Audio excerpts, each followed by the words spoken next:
Welcome back to another Bali COVID-19 update. This is March 9th, 2022, and my name is Bruce. And what's the weather like today? Well, the wind speed is 4 kilometers per hour and picking up. The humidity, 77%, and the temperature, 29.5% in lovely Singaraja. There's a story here about the one-day quarantine for foreign arrivals and for people coming in Umrah, and I said that the SE hadn't been released yet. Well, the SE has been released. It's SE number 12, which was released after 13, so 13 came first and then 12. And so there is a one-day quarantine if you are arriving in Jakarta or other ports of entry, not in Bali. Okay, if you come into Bali, you are quarantine free, but you have to book for 4 days. If you get into Jakarta, there is a one-day quarantine. I have not translated SE12 yet, so I will do that and put that up Sunday. But if you have any questions about that, feel free to put it in a comment, and well, hopefully I will have stuff translated by then and I can update it. And what do we have today? The main story is about the quarantine. Yes, the SE has finally been released, and so now we know exactly what it says and what the rules are, and I'm going to go over those in just a few minutes. There are a lot of complaints and a lot of questions and a lot of confusion still, as is expected. The confusion I can understand. Some people don't understand Indonesian. They don't understand the way things are done here. The complaints, I don't know. People complained about quarantine, so now there's no quarantine. People complained about no visa on arrival, so there's visa on arrival. But they're still complaining. It's like somebody gets invited to somebody's house for dinner, and they get there and they complain about what's being served. If you don't like the rules, don't come. It's simple. But for most people, I think they're going to be happy with this. Now, of course, this is all just come out in the last couple of days, so there's a lot to be worked out still, and that's going to be partly with the hotels, and I'll talk about that in a minute. But this is good news. I'm pumped. I think we're going to get a lot more people coming in now. We're going to get more planes, and let's hope that this works out. I was going to put a story that I'm very interested in this since I got COVID, about the effects on the brain. There's one short segment here about that, and I was going to put another one that was on CNN, but I don't think I'm going to have time for that today, so I'll put that on Sunday because I want to get this quarantine issue out and up. So this video, there's just one main story, and the main story is the quarantine. And so let's talk about the numbers first. So let's take a look at the numbers. What are the numbers like? Not the best, but not the worst. Pretty steady. And nationally, new cases, 30,148. Recoveries, 55,128. That's good news.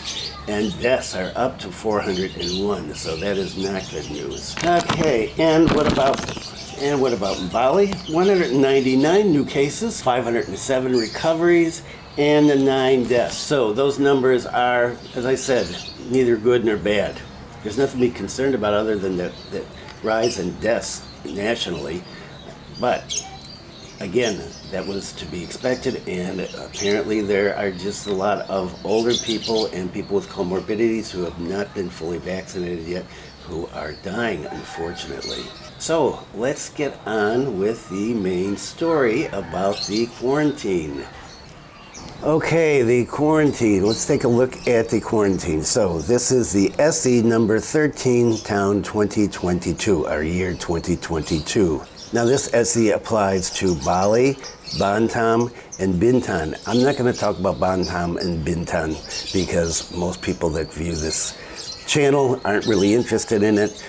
There's a few little differences, nothing major. If you're interested in this, the links for everything are down below, and there are a bunch of official links down below here. And so let's take a look. What have we got? Special Bali PPLN, right? Those are overseas travelers can enter the Bali area through the airport or through Benoa Harbor. Upon arrival at the entry point, travelers must comply with the following terms. Comply with the provisions of the health protocol set by the government. Have downloaded the Peduli Lindungi app and filled out the Indonesian e-hack. Show the card or certificate, physical or digital, that you've received a second dose of COVID-19 vaccine at least 14 days before departure, written in English. Show negative results through a PCR test in the country of origin whose samples were taken a maximum of 2 times 24 hours before departure time and attached at the time of the health examination or Indonesian International EHAC. For special PPLNs to Bali, with the exception of people who are domiciled in Bali, that means who live in Bali, they're required to show proof of confirmation of booking and payment for tour packages or accommodations with the following conditions. Proof of confirmation of booking and payment of tour packages or lodging for a minimum of 4 days in Bali. For overseas travelers who are domiciled in Bali, they are required to show proof of identity card or identity card, KTP, domiciled in Bali. So if you have a KTP that shows that you live here, you can skip the hotels and you're going to be able to go home and wait for this. Wait for the results of your test, and then you are free. Well, except that you have to get tested on the 3rd day, but that's coming up. And if you have a kitas and a letter that shows that you're domiciled in Bali, you're good for that too. For people arriving with a foreigner status in Bali, you have to show a visit visa or other entry permit in accordance with the provisions of the legislation. Show proof of ownership of health insurance, which includes financing for handling COVID-19 and medical evacuation to a referral hospital with a minimum coverage value equivalent to Singapore's $20,000, or as determined by the organizer or manager. Now, some hotels will provide this, and it's pretty easy to get this kind of insurance from what I'm told. Undergo body temperature check and a PCR examination upon arrival at the PPLN entry point. After you take the sample, you go to the immigration and get your immigration documents, and then immigration and custom documents, and there's an online custom form to fill out, then baggage collection and baggage disinfection, then pick up and drop off directly to the hotel, lodging accommodation, or place of residence. You have to wait for the results of the PCR examination in your hotel room or at accommodation or place of residence. It is not allowed to leave the place of accommodation before the PCR results come back showing that you are negative. If you live here, you are not allowed to interact with other people at home while you are waiting for these results. So, like here, for me, it's simple. You come up to the 3rd floor. Nobody comes up here except my granddaughter. And that's when she wants money or wants to draw. In the event that the PCR tests are negative, then you're free. You can go out and you can wander around. You can do your tour package, or you can go shopping, or you can go to the mall. You can do whatever you want to do. But you have to follow health protocols, and you should carry out independent monitoring of COVID-19 symptoms for 14 days. In the event that results of the PCR examination are positive, then you will be referred to an isolation hotel or centralized isolation facility. If you have no symptoms or mild symptoms, if you have moderate to severe symptoms, you will be sent to a hospital. You will be required, if you're a foreigner, to pay for the hospital yourself. And if you're an Indonesian, the government pays for it. Good for them. On the 3rd day that you are here, you need to have another PCR test, and that will be done at your hotel where you booked. Or if you're at home, you're going to have to arrange that. After you get a negative result back on your 2nd test, the test done on the 3rd day, you're free to go anywhere in the country that you want to go, so not just in Bali. This is not a quarantine. Some people are saying this is a quarantine. You're not quarantined. You take the test at the airport, you go to wherever you're going to stay, you wait for the results, and then you're free to wander around. You do have to take another test after the 3rd day, but there's no quarantine. There's nothing locking you in your hotel room or even in the hotel area. So what about hotels? Okay, now there's some confusion about this, but if you read the document, and some people didn't read the document very carefully, it says you have to stay at a CHSE certified hotel. Now, there are a lot of CHSE certified hotels all over, and there's a link below to a website where you can check and find one. Now, one of the problems right now is that these are not all on the EHAC. The EHAC has a list of the acceptable hotels, and apparently not all of them are on yet. And so that may take a day or two to get there. So you may be forced to use one of those hotels that are on the list right now. But we're hoping that this will change and they will update this soon so that you can stay anywhere. Now, I've heard, and I've only heard this, and so this is not official, okay, that some people have booked and shown the people, the authorities at the airport, that they have a booking at a CHSE certified hotel, and they've been allowed to do that, but they had to wait a long time to do that. So the quickest and surest way is to book a hotel through the EHAC. Every PPLN in Bali will be required to use the Peduli Lindungi app as a condition for traveling in Indonesia and in Bali. And you will need to be picked up by your hotel. You are not going to be allowed to travel independently unless you're going home. Okay, that seems to be the main points. I can't think of anything else. This is what I've just gone through the official documents, so these are the official rules. There's a couple that are not really clear yet in terms of the hotels. It says that you can stay at a CHSE hotel, but not all the CHSE hotels are on the EHAC, which you can find, and so that's a question still. Otherwise, things seem to be fairly clear.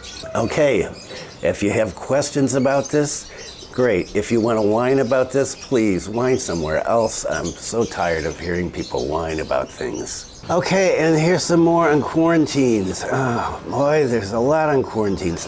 Airlangga, quarantine reduced to 1 day for Umrah and PPLN. And so the coordinating minister for economy, Airlangga Hartarto, said that President Jokowi has ordered the duration of the quarantine for Umrah pilgrims and foreign travelers be reduced to 1 day. Airlangga said the Umrah cases returning from Umrah are positive on an average of 47%. 47% are returning positive, and we're going to have a 1 day quarantine? We might as well have no quarantine.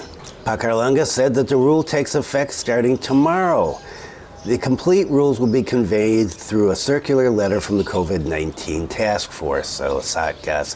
And here's another one. Okay, it's going to start from tomorrow, but there's no circular letter, there's no SE, so it's not official. Patience, sabar, sabar. Starting tomorrow with the SE, technical arrangements will be announced. He said people who arrive in Indonesia from abroad would be immediately isolated if they test positive for COVID-19. And here is something that is out again, and this is another one of these that was released, but there's been no SE on this yet, and people are already acting like this is in place because it's been in the press, and it's just not. There's no SE on here, so pay close attention to around the middle of this segment, and you'll see what I mean.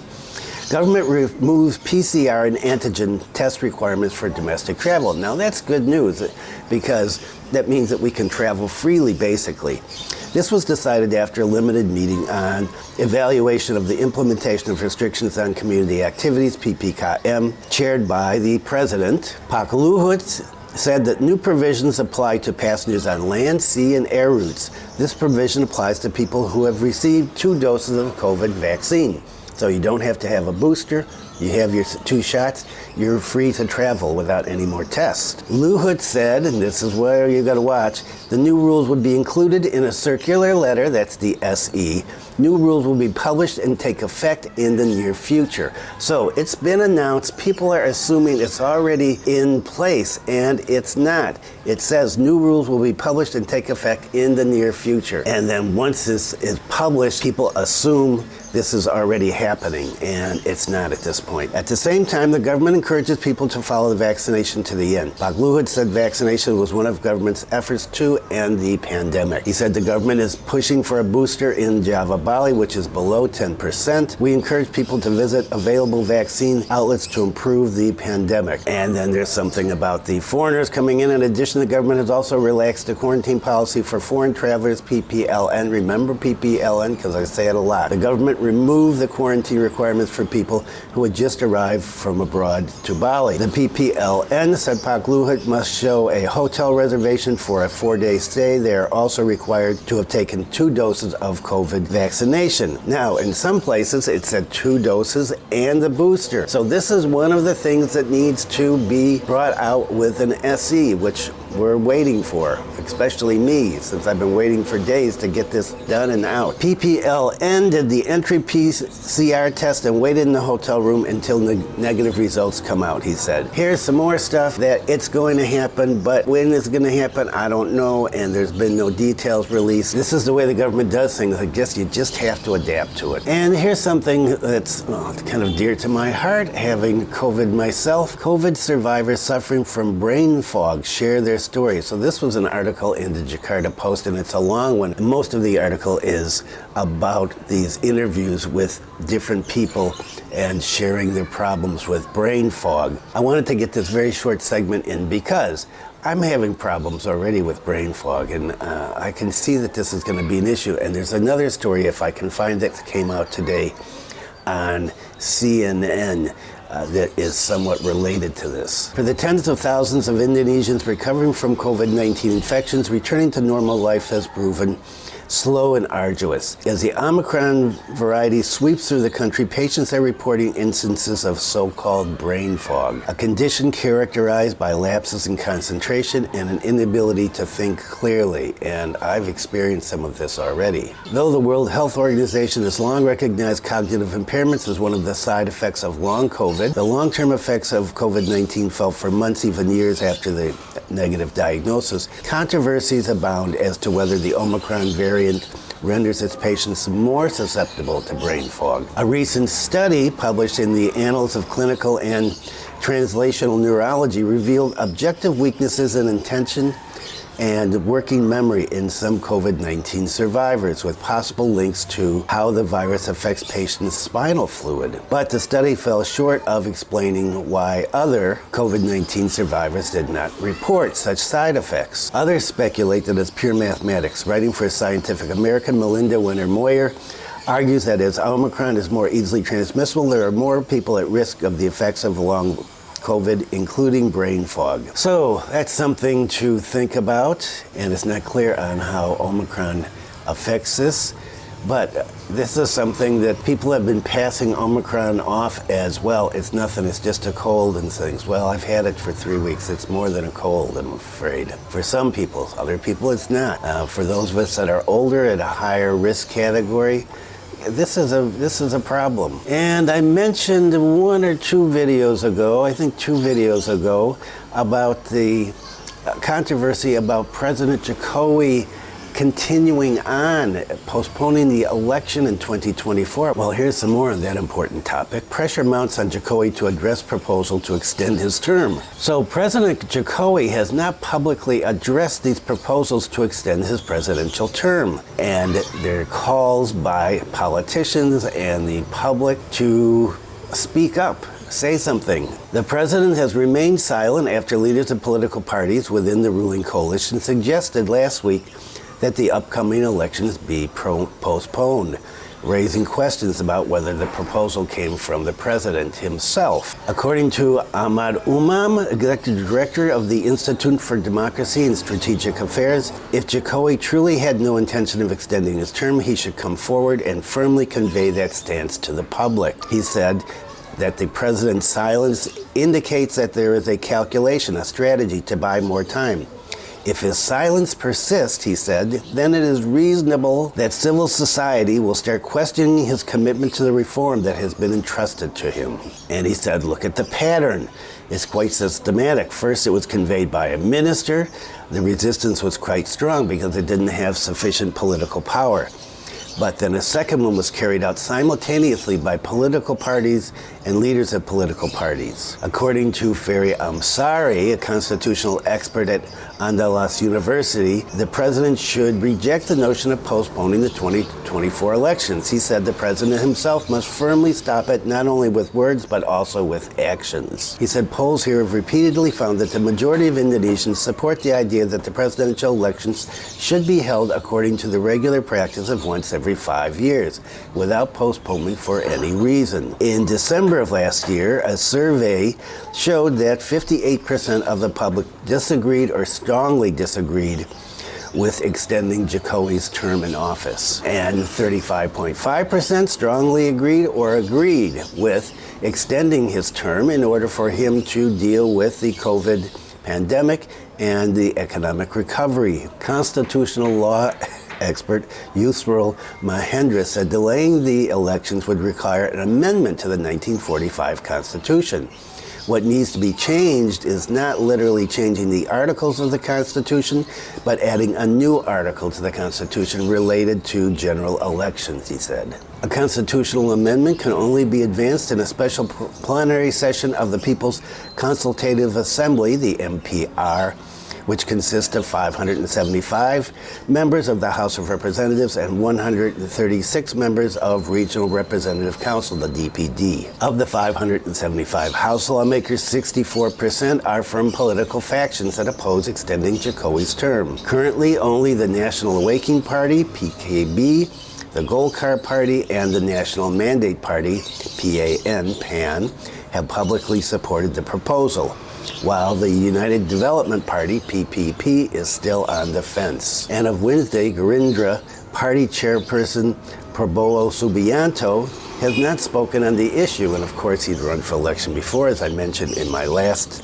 time I did this segment. But his spokesperson said, regarding the proposal on the 2024 election postponement, Prabowo has stated that he respects our Constitution and a healthy democratic process and continues maintaining communication with leaders of other parties. Gerindra Party Deputy Chairperson Sugiono said that the party opposed delaying the elections as well.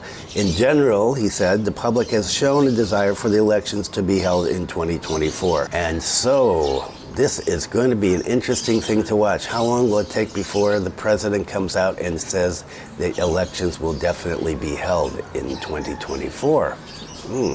Keep an eye on this story. And what about MotoGP coming up this month? Not too much longer. I haven't had a segment on MotoGP in a while. MotoGP Mandalika Festival tickets offered on discount. So they've still got a lot of tickets left, I guess. The West Nusa Tenggara government on Monday confirmed that thousands of tickets for the festival category remain available for upcoming MotoGP Mandalika race scheduled to be held on March 20th. According to the NTB Regional Secretary, festival tickets are still available and we are discounting them up to 75%. Wow. Tickets that are sold out include a premium grandstand for the third day, which has a total capacity of 50,000 seats.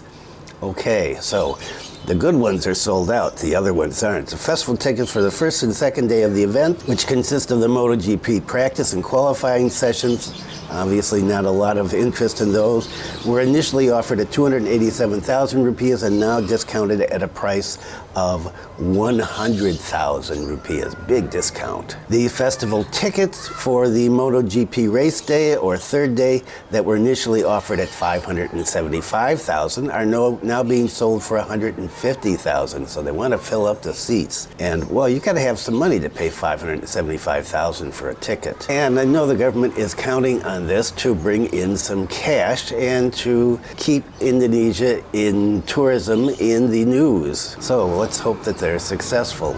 Okay, it is windy and cloudy and looks like it's going to rain soon. So let's get this in. This is Tuesday and I just released the special update about the visa on arrival. And so let's talk some more about tourists coming into Bali. Bali free of quarantine. Here's the flow of foreign tourist arrivals at the airport. So starting with the implementation of the policy, Angkasa Pura Satu Ngurah Airport Bali has prepared a number of facilities and a number of lines and counters to expedite the management. According to stakeholder relations manager Taufan Yudhistira, preparations of a number of facilities, including channels and counters, have taken place.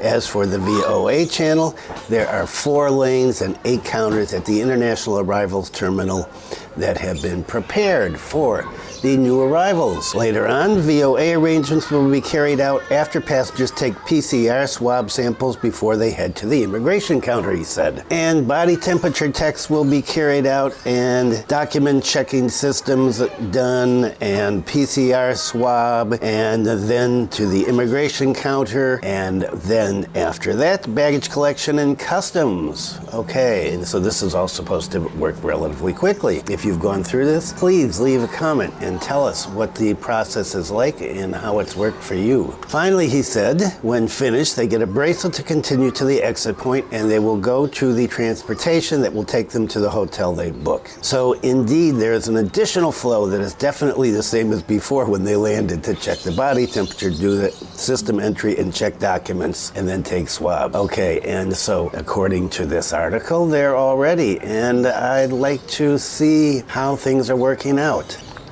And here's something on education. You know that education is a big thing for me. COVID-19 cases slope.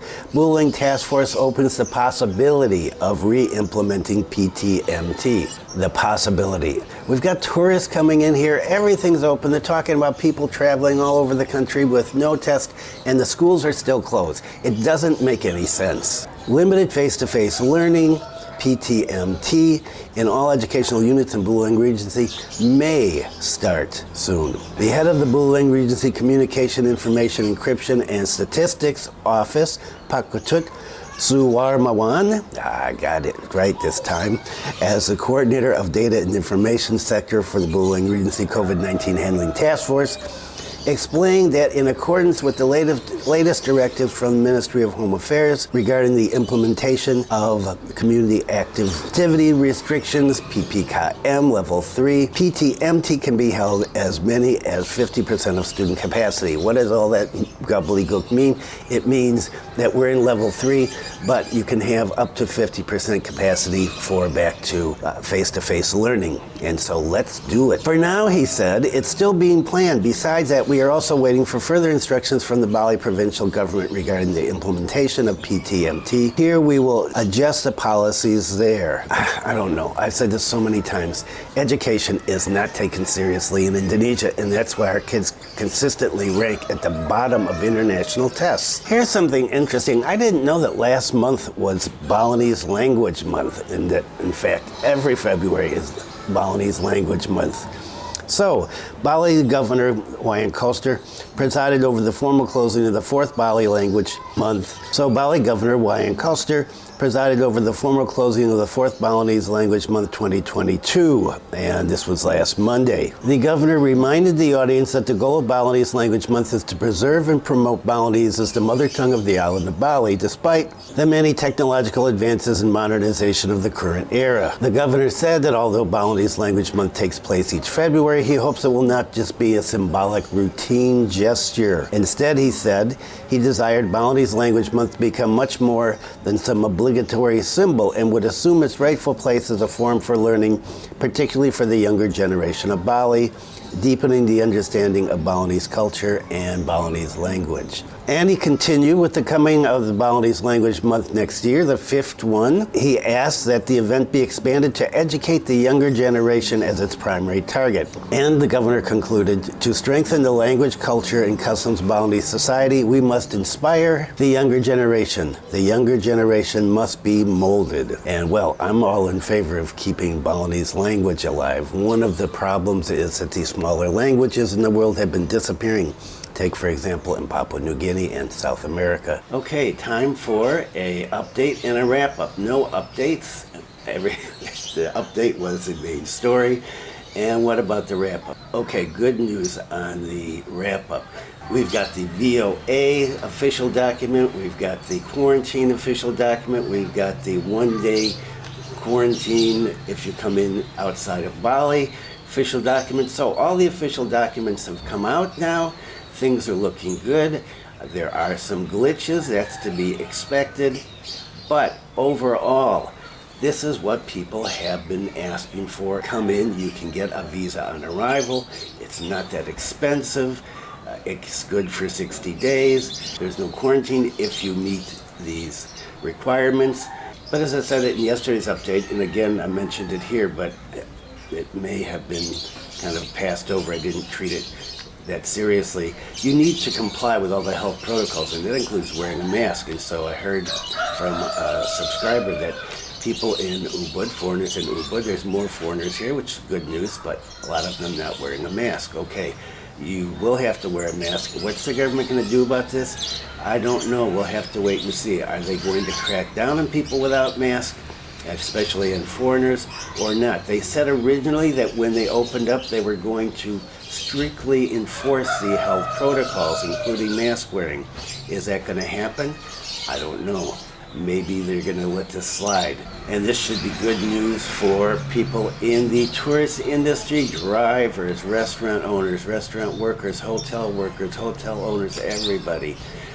Because I think we're going to see more people coming in now, and we should get some more planes, I hope, lining up to fly into Bali. And just in time for the weather to turn. I think last night it rained, and it's pretty cloudy today. You can see over there, out over the Bali Sea.